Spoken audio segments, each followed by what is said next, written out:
My name is Ritu Sharma and I'm working as an English faculty here at RNs Tagore. जो series हमने शुरू करी थी उसमें मैं आपसे नाउन, प्रोनाउन, वर्ब और एडजेक्टिव्स डिस्कस कर चुकी थी। लास्ट क्लास में थोड़ा सा चीज़ हमने देखी थी आर्टिकल्स की। आज उसी को कंटिन्यू करेंगे और आज का हमारा टॉपिक रहेगा आर्टिकल्स।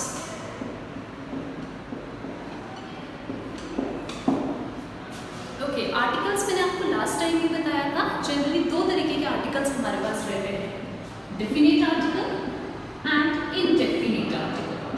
डेफिनेट आर्टिकल हमारे पास एक है द। इनडेफिनेट आर्टिकल हमारे पास दो तरीके के इनडेफिनेट आर्टिकल रहते हैं, ए एंड एम। नाम से ही पता चल रहा है, जहाँ पे डेफिनेटनेस होगी, डेफिनेटनेस से मेरा मतलब क्या है, जैसे मान लीजिए मैं किसी दूसरे इंसान से बात कर रही हूँ, अब उस इंसान को भी पता है मैं एग्जैक्टली किस चीज़ की बात कर रही हूँ, तो वहाँ पे मैं आर्टिकल द का इस्तेमाल कर सकती हूँ। फॉर एग्जाम्पल अगर मैं बोलती हूँ yesterday I had my lunch in the सूरज, तो जब मैं द सूरज बोल रही हूँ तो वहाँ पे आई एम एक्सपेक्टिंग उस इंसान को भी पता है कि सूरज यहाँ पे एक फेमस रेस्टोरेंट है, तभी मैं उसके साथ द सूरज बोलूँगी। अगर वो इंसान मान लीजिए कहीं बाहर से आया है, उसको नहीं पता कि यहाँ पे ये सूरज क्या है, तो वहाँ पे मैं आर्टिकल द का इस्तेमाल नहीं करूँगी। I hope this is clear. Where जहाँ पे इनडेफिनेटनेस है, जहाँ पे मुझे क्लैरिटी नहीं है कि मैं एग्जैक्टली किस चीज़ की बात कर रही हूँ, वहाँ पे मैं ए या एन का इस्तेमाल करूँगी। अब कहाँ ए आएगा, कहाँ एन आएगा, नेक्स्ट क्वेश्चन ये बनता है। याद रखिएगा, जहाँ भी वॉयल साउंड होगी वहाँ पे आप आर्टिकल एन का इस्तेमाल करेंगे। वेयर जहाँ भी आप कॉन्सोनेंट साउंड होगी,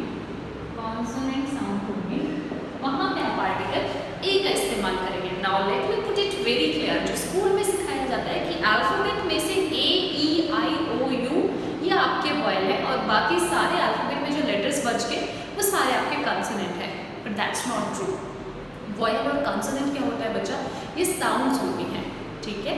वॉयल की साउंड, कॉन्सोनेंट की साउंड है। इंग्लिश में हमारे पास 44 साउंड्स होती हैं, जिसमें से 20 साउंड्स वॉयल साउंड होती हैं और 24 साउंड्स कॉन्सोनेंट साउंड होती हैं। अगर मुझे आपको समझाना हो, जो हमारी वर्णमाला रहती है ना, उसमें जो स्वर रहते हैं ऊपर, जो भी मात्राओं वाली आवाज़ होती है, अ, आ, ई, उ, ये सारी हमारी वॉयल साउंड रहती है। और जितने बाकी बचे हुए जो व्यंजन हैं, क, ख, घ, वो सारे हमारे कॉन्सोनेंट साउंड होती है। सो इनडेफिनेट चीज़ के सामने अगर जो आपका वर्ड है, जो इनडेफिनेट नाउन है, अगर वो आपको वॉयल साउंड देता है तो आप एन का इस्तेमाल करेंगे, लेकिन अगर वो कॉन्सोनेंट साउंड देता है तो आप आर्टिकल ए का इस्तेमाल करेंगे। फॉर एग्जाम्पल अगर मैं यहाँ पर लिखूँ आई एम A/M, अब देखिए यहाँ पे जब मैं एम ए बोल रही हूँ तो मेरे को जो आती है एम ए का आवाज़ आता है, जो कि एक मात्रा है। मैंने बोला जब भी मात्रा की आवाज़ हुई थी वो एक वॉयल साउंड होगा, उसके पीछे मैं आर्टिकल एन लगाऊंगी, आई एम एन। वेयरएज अगर मेरे को सुना है ही इज A/M यूरोपियन, अब जब भी मैं यूरोपियन बोलती हूँ तो वहाँ पे य का आवाज़ आता है, जो कि एक मात्रा नहीं है, यानी ये कॉन्सोनेंट साउंड है, तो इसके पीछे मैं आर्टिकल ए उठाऊंगी। इसी तरीके से मेरे पास बहुत सारे एग्जाम्पल रहते हैं, जैसे ही इज A/M SDO, और जब मैं SDO बोल रही हूँ तो पहले आवाज़ आ रही है ए का, जो कि एक मात्रा है, तो मैं पिक करूँगी वहाँ पे he is an SDO। Whereas I have launched N FIR, because FIR में पहले जो आवाज़ आ रही है ए का आवाज़ आ रहा है। अच्छा, अब मुझे आप बताइए, आप इसके पीछे क्या लगाएंगे, I am waiting from A/M।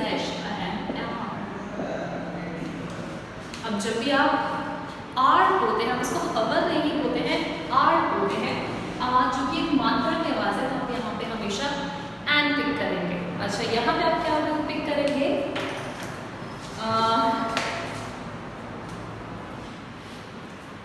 I have been preparing from A/M year. I have been preparing from A/M year, तो वहाँ पे जब मैं बोल रही हूँ, जब मैं हम प्रोनाउंस करते हैं तो इसको हम प्रोनाउंस करते हैं ईयर, ओके, नॉट ई का आवाज़ नहीं आता है, ईयर, पहले ईयर का आवाज़ आता है, जो कि कंसोनेंट है, तो इसके साथ आप हमेशा उठाएंगे ए, ना कि an. So I hope this is clear. ये बड़े कॉमन से एरर है स्पोकन इंग्लिश के कि ईयर के साथ हमें एन लगा दिया, तो आई होप अब इसके बाद आप इस चीज़ का ध्यान रखेंगे। अगर ये चीज़ क्लियर हो गई हो तो अब मैं आपको एग्जाम के कंटेक्स्ट से बताना चाहूँगी कि क्वेश्चन कहाँ से बनते हैं। पहले तो कुछ एक चीज़ें आपने याद रखनी है जिनके साथ हम हमेशा आर्टिकल द का इस्तेमाल करते हैं। उनमें से पहली चीज़ है, जितने भी आपके माउंटेन रेंजेस होती हैं आप उनके साथ हमेशा आर्टिकल द का इस्तेमाल करेंगे। For example it's always the Himalayas, the Andes, the Rockies, इन सब के साथ आप आर्टिकल द का इस्तेमाल करेंगे। आपकी जितने भी वाटर बॉडीज होती हैं, the Atlantic Ocean, the Pacific Ocean, the Ganga, the Brahmaputra, इन सब के साथ आप आर्टिकल द का इस्तेमाल करेंगे। आपके जितने भी डेजर्ट रहते हैं, it's always the Sahara, the Thar, the Gobi, the अटकामा, the Patagonia, सबके साथ आप आर्टिकल द का इस्तेमाल करेंगे। जितनी भी आपकी नेशनल पार्टीज रहती हैं, इन सब के साथ आप आर्टिकल द का इस्तेमाल करते हैं। The BJP, the Indian National Congress. जितने भी आपके म्यूजिकल इंस्ट्रूमेंट रहते हैं, the guitar, the sitar, the flute, इन सब के साथ आप आर्टिकल द लगाएंगे। Then we have English dailies, जो भी आप इंग्लिश न्यूज़पेपर रहते हैं, the Hindu, the Indian Express, the New York Times, इन सब के साथ आप आर्टिकल द लगाते हैं। अपार्ट फ्रॉम दिस, जितने भी आपके हिस्टोरिकल मॉन्यूमेंट्स रहते हैं, होली स्क्रिप्चर्स रहते हैं, इन सब के साथ भी आप आर्टिकल द का इस्तेमाल करेंगे। जितनी भी आपकी सिलिशियस बॉडीज रहती हैं, the sun, the earth, the moon, इन सब के साथ भी आप आर्टिकल द का इस्तेमाल करेंगे। एक क्वेश्चन मैं आपसे पूछती हूँ यहाँ पे, जब मैं इस तरीके से बोलूँ द स्पेस और may be space, I need the space to adjust my stuff. I need the space to adjust my stuff. I want to go to space. जब मैंने इसे बोला I want to go to space, आप सब समझ पा रहे हैं, मैं अंतरिक्ष की बात कर रही हूँ। जब भी आप अंतरिक्ष वाला स्पेस रेफर करते हैं, आप उसके साथ कभी भी आर्टिकल द का इस्तेमाल नहीं करते हैं। वेयर जब आपको ये बताना है कि आपको थोड़ी सी खाली जगह चाहिए, I need the space to park my car, तो वहाँ पे मैं उसके साथ द लगाऊंगी। इसका मतलब होता है खाली जगह और इसका मतलब होता है अंतरिक्ष वाले स्पेस की जब मैं बात करूँगी। ये कुछ एक चीज़ें हैं जो आपने ध्यान रखनी है, एग्जाम में इनमें से डायरेक्ट क्वेश्चन आता है। इसके अलावा नेक्स्ट इस पे आते हैं, एक और चीज़ जो हमें याद रखनी है, मैंने आपको नाउन वाली कैटेगरी में काउंटेबल और अनकाउंटेबल नाउन पढ़ाए थे। वहाँ पे भी मैंने एक चीज़ बोली थी, फिर मैं वो चीज़ रिपीट करूँगी। काउंटेबल नाउन जिनको आप काउंट कर सकते हैं, अनकाउंटेबल नाउन जिनको आप काउंट नहीं कर सकते हैं, और उन नाउन को आप जनरली मेजर करते हैं। अनकाउंटेबल नाउन के साथ आप कभी भी ए और एन का इस्तेमाल नहीं करते हैं। Very common error of spoken English, he gave me an advice, we generally say it like this. यहाँ पे एरर क्या होगा कि यहाँ पे मैं एन का इस्तेमाल नहीं कर सकती हूँ। अभी मैंने आपको बताया, आप अनकाउंटेबल नाउन के साथ, एडवाइस एक अनकाउंटेबल नाउन है, उसके साथ आप ए और एन का इस्तेमाल कभी भी नहीं करते हैं। So please keep this thing in your head. Next thing जहाँ पे आपने एक और चीज़ याद रखनी है कि बच्चे जितनी भी आपकी सुपरलेटिव डिग्रीज रहती हैं, हमेशा हर एक सुपरलेटिव डिग्री के साथ आप आर्टिकल द उठाते हैं। For example, she is the best girl in the school, ठीक है, और she is the best girl of our class. जब मैं बेस्ट यूज करी हूँ, एक सुपरलेटिव डिग्री है, तो उसके साथ मैं द लगाऊंगी। ही is the tallest boy, tallest एक सुपरलेटिव डिग्री है, उससे पीछे मैं हमेशा द लगाऊंगी। सुपरलेटिव के साथ आपने हमेशा द लगाना है। कंपैरेटिव डिग्रीज के साथ आप द का इस्तेमाल नहीं करेंगे। For example, he is the taller than I, तो कंपैरेटिव्स के साथ आप द इस्तेमाल नहीं करते, सिर्फ he is taller than I. Okay, but एक चीज आपने याद रखनी है, कंपैरेटिव में दो केसेस ऐसे हैं जहां पे आप कंपैरेटिव डिग्री के साथ आर्टिकल द का इस्तेमाल करते हैं। पहला चीज, जहां पे आप one of the two choose करके बोल रहे हैं, वहां पे आप कंपैरेटिव डिग्री के साथ आर्टिकल द का इस्तेमाल करेंगे। और दूसरी चीज, जहां पे आप पेयर कंपैरेटिव की बात कर रहे हैं, वहां पे आप आर्टिकल द का इस्तेमाल करेंगे। दोनों का एग्जांपल देती हूँ। वन ऑफ द टू से मेरा मतलब है she is the better of two sisters.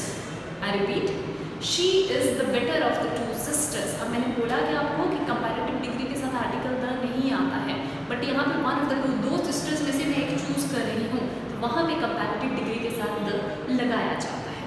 दूसरा case, pair comparative. Pair comparative क्या होता है कि पहली चीज होगी तो as a consequences of that दूसरी चीज होगी। For example, the harder you work the more successful you will be. The harder you work, the more successful you will be. अब मैं यहाँ पे शुरू में कंपैरेटिव डिग्री यूज़ कर रही हूँ और उसके साथ मैं द का इस्तेमाल कर रही हूँ. आगे भी मैं कंपैरेटिव डिग्री यूज़ कर रही हूँ, उसके साथ भी मैं द का इस्तेमाल कर रही हूँ. और एक और एग्जाम्पल उठा देते हैं. The faster you go the earlier you reach. शुरू में भी कंपैरेटिव डिग्री है फास्टर, आगे भी कंपैरेटिव डिग्री है अर्लियर. दोनों के आगे मैं आर्टिकल द का इस्तेमाल कर रही हूँ. कब कर रही हूँ? जब ये पेयर कंपैरेटिव की बात हो रही है भाई कि फास्टर जल्दी जाऊँगी तब जल्दी पहुँचूँगी, पहली चीज़ होगी तब दूसरी चीज़ होगी. ठीक है. इसके अलावा लास्ट केस डिस्कस कर रहे हैं. जो भी आपके ऑर्डिनल नंबर होंगे उनके साथ आप आर्टिकल द का इस्तेमाल करते हैं. वेरएज कार्डिनल नंबर के साथ आप कभी भी आर्टिकल द का इस्तेमाल नहीं करते हैं. ऑर्डिनल नंबर कौन से होते हैं? जैसे first, second, third, fourth, fifth, इन सब के साथ मैं आर्टिकल द लगाऊंगी. For example, the second chapter of this book is very interesting. Second जब मैंने बोला, जब नंबर्स को ऐसे बोला जाता है ना, सेकेंड, थर्ड, फोर्थ, उनको ऑर्डिनल नंबर्स बोला जाता है. वेरएज अगर मैं इसको बोलूँगी the 2 chapter of this book is very interesting, that would be incorrect. क्योंकि 2, 3, 4 जब मैं नंबर्स को ऐसे बोलती हूँ वो कार्डिनल नंबर्स को बोला जाता है और उनके साथ मैं आर्टिकल द का इस्तेमाल नहीं करूँगी. सिंपली ऐसे chapter 2 of this book is very interesting. I hope this is clear. And आगे से आप इस चीज़ का ध्यान रखेंगे कहाँ पे आर्टिकल द आएगा, कहाँ पे आर्टिकल द नहीं आएगा, कहाँ पे आपने ए का इस्तेमाल करना है, कहाँ पे आपने एन का इस्तेमाल करना है. Okay, thank you. That's it in today's class. I hope this is helpful.